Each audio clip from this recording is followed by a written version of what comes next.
मित्रांनो, प्रधानमंत्री आवास प्लस योजना 2024च्या प्रत्यक्ष यादीमध्ये तुमचं नाव आहे का? असेल तर आजचा हा व्हिडिओ तुमच्यासाठी महत्त्वपूर्ण असणार आहे. कारण प्रधानमंत्री आवास योजना ग्रामीण अंतर्गत आवास प्लस 2024 सर्वेक्षणातून म्हणजेच 2024ला जो सर्व्हे झाला त्यातून तयार करण्यात आलेला कायमस्वरूपी प्रत्यक्ष यादीत अंतिम करण्याची प्रक्रिया आता सुरू झालेली आहे. आणि विशेष म्हणजे या यादीबाबत विशेष ग्रामसभेमध्ये यादीचं वाचन करून अंतिम मंजुरी देण्याचे निर्देश देण्यात आलेले आहेत. म्हणजेच तुमच्या गावामध्ये तयार झालेल्या या प्रत्यक्ष यादीमध्ये तुमचं नाव आहे की नाही, तुमच्या कुटुंबाची पात्रता कायम आहे की नाही आणि अंतिम यादीमध्ये तुमचं नाव आहे की नाही हे आता अत्यंत महत्त्वाचं ठरणार आहे. पण मित्रांनो, येथेच एक मोठी गोष्ट लक्षात घेण्यासारखी आहे. ते म्हणजे फक्त सर्वेमध्ये नाव आलं म्हणून घरकुलाचा लाभ निश्चित झाला असं समजू नका. यादीची पात्रता पडताळणी आणि ग्रामसभेतील मंजुरी या प्रक्रियेला खूप महत्त्व आहे. आणि याच प्रक्रियेमध्ये अपात्र लाभार्थ्यांची नावे वगळणे आणि पात्र लाभार्थ्यांची खातरजमा करण्यासाठी डिलिशन मॉड्यूलचा वापर करण्याच्या सूचना देण्यात आलेल्या आहेत. त्यामुळे तुमच्या गावात ग्रामसभा कधी होणार, ग्रामसभेमध्ये यादीचं वाचन कधी केलं जाणार आहे, कोणाचं नाव वगळलं जाऊ शकतं, पात्र लाभार्थ्यांनी नेमकी कोणती काळजी घ्यायची आणि या अंतिम प्रक्रियेनंतर तुमच्या घरकुलाच्या लाभाचा पुढचा मार्ग काय असणार आहे याबद्दल संपूर्ण आणि महत्त्वाची माहिती आजच्या आपण ह्या व्हिडिओमध्ये जाणून घेणार आहोत. त्यामुळं अगदी सोप्या भाषेमध्ये मी समजून सांगणार आहे. त्यामुळं हा व्हिडिओ संपूर्ण बघा आणि आपल्या चॅनलला सबस्क्राईब केले असेल तर चॅनलला सबस्क्राईब करा. कारण की अशाच घरकुलासंदर्भात नवीन माहितीचे व्हिडिओ आपल्या चॅनलवरती येत असतात. त्यामुळे आपल्या चॅनलला सबस्क्राईब आताच करून ठेवा. तुम्हाला इथून पुढे पण भविष्यात नवीन अपडेट घरकुलासंदर्भात नवीन माहिती तुमच्यापर्यंत पोहोचण्याचे प्रयत्न करणार आहे. तर चला मित्रांनो, प्रधानमंत्री आवास प्लस 2024च्या या नवीन अपडेटची संपूर्ण माहिती घेऊयात. मित्रांनो, आता या बातमीमधील पुढचा आणि सर्वात महत्त्वाचा भाग समजून घेऊयात. मित्रांनो, प्रधानमंत्री आवास योजना ग्रामीण अंतर्गत प्रधानमंत्री आवास प्लस 2024 सर्वेक्षणातून तयार करण्यात आलेली कायमस्वरूपी प्रत्यक्ष यादी अंतिम करण्याची प्रक्रिया राज्यामध्ये सुरू आहे. या प्रक्रियेमध्ये 15 ऑगस्ट रोजी विशेष ग्रामसभेचे आयोजन करून यादीचे वाचन करण्याचे निर्देश देण्यात आले होते. आता प्रश्न असा आहे की ही विशेष ग्रामसभा एवढी महत्त्वाची का आहे? कारण या ग्रामसभेमध्ये तयार करण्यात आलेल्या कायमस्वरूपी प्रत्यक्ष यादीचे वाचन केले जाणार आहे आणि त्यानंतर ग्रामसभेची अधिकृत मंजुरी घेण्याची प्रक्रिया होणार आहे. त्यामुळं ज्या नागरिकांचे नाव या यादीमध्ये आले आहे त्यांनी केवळ मोबाईलवर किंवा कुणीतरी सांगितलेल्या माहितीकडे लक्ष न देता आपल्या ग्रामपंचायतमध्ये प्रत्यक्ष यादीची माहिती घेणे अत्यंत महत्त्वाचे आहे. आणखी एक महत्त्वाची गोष्ट म्हणजे यादी तयार करताना पारदर्शकता आणि पात्र लाभार्थ्याची अचूक निवड सुनिश्चित करण्यासाठी विविध स्तरावर पडताळणीची प्रक्रिया ठेवण्यात आली आहे.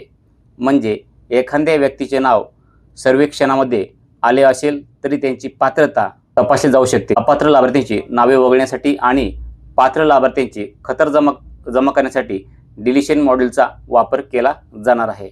यामध्ये पात्रता पडताळणी, खातरजमा आणि अपात्र नावे वगळण्याची प्रक्रिया पूर्ण झाल्यानंतरच अंतिम यादी निश्चित करण्यावर भर देण्यात आला आहे.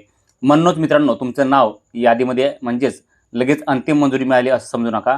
अंतिम प्रक्रियेमध्ये तुमचं पात्रता आणि संबंधित माहिती तपासली जाऊ शकते. त्यामुळं ग्रामपंचायत स्तरावर प्रसिद्ध होणारी किंवा ग्रामसभेमध्ये वाचली जाणारी यादी तपासणे महत्त्वाचे आहे. आता या बातमीची आणखीन एक महत्त्वाची मुद्दा म्हणजे क्षेत्रीय पाहणीवर भर देण्यात आला आहे. म्हणजेच संबंधित अधिकारी आणि विभागीय पथकाकडून प्रत्यक्ष पाहणी करून माहितीचा खातरजमा करण्यावरही भर देण्यात आलेला आहे. बातमीनुसार अपर आयुक्त विकास, सहाय्यक आयुक्त आणि विभागीय प्रोग्राम यांनी जिल्ह्यातील विविध भागांना भेट देऊन सर्व ग्रामपंचायतीची कायमस्वरूपी प्रत्यक्ष यादी तयार झाली आहे की नाही याची शहानिशा करण्याची सूचना देखील देण्यात आलेल्या आहेत.